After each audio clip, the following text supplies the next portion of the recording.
Guys প্রথমে ভিডিওটা দেখি, তারপর পাবলিকের করা ফানি কমেন্ট গুলো পড়ি। এই সময় কম, শুরু করো। ঈদের পরের দিন শ্বশুর বাড়ি আইতে চাইছিলাম, শ্বশুর বাড়ি আইছি। আপনার করে বলছিলাম হেলিকপ্টার দিয়ে আমো, আল্লাহ রহমতে হেলিকপ্টার দিয়ে আইছি। আর এই যে আমার পাশে যাকে দেখতে পাচ্ছেন, উনি হচ্ছে আমার শ্বশুর আর শ্বশুর আব্বা। কি মোহব্বত! আহারে। তো চলিए শুরু করতে हैं। শ্বশুর তাহলে পাগল সুদাই, ঠিক আছে তাহলে। শ্বশুর কি বাল্য বিবাহ করছিল নাকি? শ্বশুর আনবক্সিং। তোর শ্বশুরের একটু পুটকি মার, দেখিস আবার বেশি মোহব্বত দেখাইতে গিয়ে শ্বশুরের আন্ডায় হাত দিস না। হাই তোরা সহবাস করার ভিডিওটা আপলোড দিস, পাবলিক দেখলে কিছু ডলার পাবি। আচ্ছা এই জামাই শ্বশুরকে গাঁজাও একলগে খায় নাকি?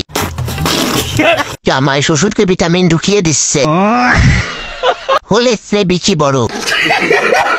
তোমরা এক কাজ করো, জামাই শ্বশুর পুটকি মারামারি করো।